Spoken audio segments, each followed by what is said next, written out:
Saya memegang teguh sumpah saya selaku hakim, memegang teguh amanah dalam konstitusi, undang-undang dasar, amanah dalam agama saya yang ada dalam Al-Quran, terkait dengan pertanyaan rekan-rekan ataupun berita yang sudah begitu luas, luar biasa, masalah konflik kepentingan dan sebagainya. Mahkamah Konstitusi mengadili norma sebuah undang-undang, bukan seperti peradilan pidana atau perdata di Mahkamah Agung. Yang diadili itu adalah norma pengujian undang-undang. Jadi norma abstrak itu jadi bukan mengadili fakta atau sebuah kasus. Itu yang bisa saya sampaikan. Kalau begitu saya tanya Pak, putusan MK kemarin, yang memutuskan memberikan pengecualian, tidak apa-apa, tidak berusia 40 tahun, asal punya pengalaman menjadi kepala daerah. Kan sebelum putusan diucapkan saya sudah berkali-kali bicara di berbagai tempat. MK secara teoritis tidak boleh memutus itu, karena MK itu executive legislature. Tapi begitu itu diputus, ada juga dalilnya bahwa setiap putusan MK Anda suka atau tidak suka, itu mengikat. Final, itu sudah tegas. Saya apa yang kurang tegas suka lagi? Tidak suka, iya, harus diikuti. Iya. Pertanyaan saya, Anda suka tidak suka? Dan Anda suka atau tidak? Saya tidak suka karena sebelumnya saya sudah bilang itu tidak benar. Tidak benar. Iya. Ini berarti MK secara fundamental. Iya, salah. Hakim Konstitusi Arief Hidayat menyebut Mahkamah Konstitusi dewasa ini sedang tidak baik-baik saja. Hal itu disebabkan putusan Ketua MK Anwar Usman terkait batas usia calon presiden dan calon wakil presiden telah menimbulkan prahara, di mana Anwar Usman dinilai oleh masyarakat telah melakukan intervensi guna melenggangkan sang keponakan Gibran Rakabuming Raka menjadi calon wakil presiden. Sebagaimana termaktub di dalam pembukaan Undang-Undang 1945 alinea pertama bahwa sesungguhnya kemerdekaan itu ialah hak segala bangsa, dan oleh sebab itu maka penjajahan di atas dunia harus dihapuskan karena tidak sesuai dengan pri kemanusiaan dan pri keadilan. Secara belak-belakan, Arief Hidayat mengatakan situasi di Indonesia saat ini sedang tidak baik-baik saja imbas putusan tersebut, terlebih di sektor bidang kehidupan. Selanjutnya, putusan nomor 102. Mohon izin bicara Yang Mulia. Terkait sebelum dibacakan putusan terkait dengan perkara 102, sebagaimana kita ketahui bersama bahwa Sebentar, siapa? Perkenalkan, nama saya Anang Swindro Yang Mulia, kuasa hukum dari perkara 102. Mohon izin bicara sebentar sebelum dibacakan terkait dengan putusan perkara 102 Yang Mulia. Ya, apa yang mau disampaikan?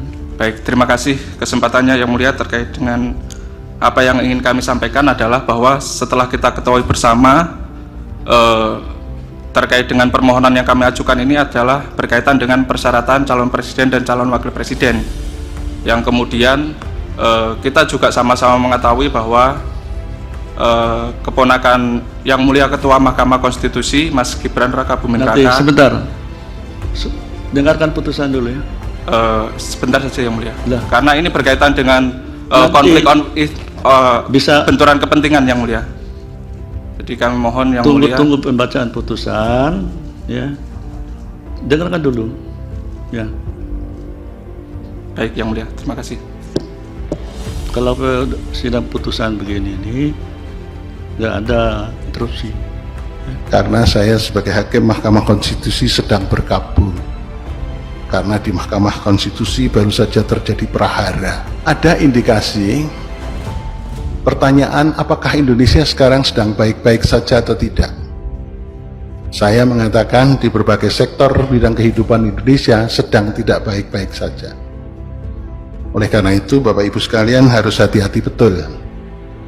Sekarang ada kecenderungan sistem ketatanegaraan dan sistem bernegara yang sudah jauh dari keinginan pembukaan Undang-Undang Dasar 45. Bayangkan Bapak Ibu sekalian, di era Soeharto, era rezim Orde Baru atau Orde Lama pun, itu tidak ada kekuatan yang terpusat di tangan-tangan tertentu. Kita lihat misalnya masih ada pembagian berdasarkan yang paling kuno teorinya trias politika. Tapi sekarang Bapak Ibu sekalian, sistem ketatanegaraan dan sistem bernegara Indonesia, coba bayangkan, dia mempunyai partai politik, dia mempunyai tangan-tangan di bidang legislatif, dia mempunyai tangan-tangan di bidang eksekutif, sekaligus juga dia mempunyai tangan-tangan di bidang yudikatif. Saya sebetulnya datang ke sini agak malu. Kenapa saya pakai baju hitam? Karena saya sebagai hakim Mahkamah Konstitusi sedang berkabung. Karena di Mahkamah Konstitusi baru saja terjadi prahara. Kemudian ia mengatakan alasannya datang ke acara Konferensi Hukum Nasional dalam keadaan malu menanggung cibiran masyarakat terkait putusan batas usia minimal Capres dan Cawapres. Sementara, sebanyak 16 guru besar serta pengajar hukum tata negara akan melaporkan Ketua Mahkamah Konstitusi Anwar Usman ke MK. Pelaporan tersebut dugaan pelanggaran etik Anwar Usman. Hal itu lantaran ada konflik kepentingan Anwar Usman dalam putusan MK yang kemudian menjadi polemik. Bahkan mereka melihat indikasinya sudah diperlihatkan Anwar Usman jauh sebelum putusan MK pada 16 Oktober 2023. Sementara itu, Wali Kota Surakarta, Gibran Rakabuming Raka, memberi tanggapan singkat terkait status dirinya di PDI Perjuangan usai diusung oleh Partai Golkar untuk menjadi Bacawa Pres mendampingi Bacapres Prabowo Subianto. Ia hanya mengatakan bakal memberikan penjelasan lebih lanjut. Gibran juga menyebut dirinya sudah berkomunikasi dengan PDIP terkait sikap dan perkembangan terkini. Gibran sebelumnya juga sudah menerima tawaran Partai Golkar lewat Rapimnas yang mengusung Prabowo Subianto dan dirinya sebagai bakal calon presiden dan bakal calon wakil presiden untuk Pilpres 2024. Ia menyatakan terima kasih untuk keputusan itu. Gibran juga menindaklanjuti usulan itu dengan berkoordinasi bersama Prabowo. Ia mengatakan terima kasih kepada keluarga besar Partai Golkar.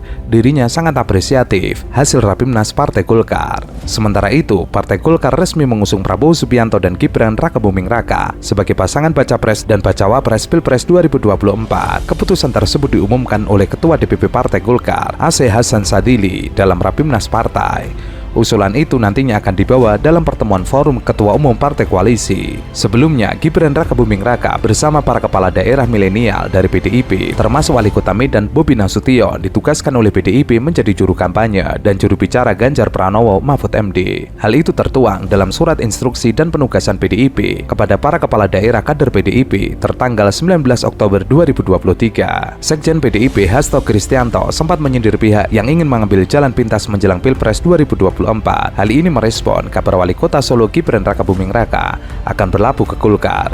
Hingga saat ini Gibran adalah kader PDIP, sama seperti ayahnya Jokowi.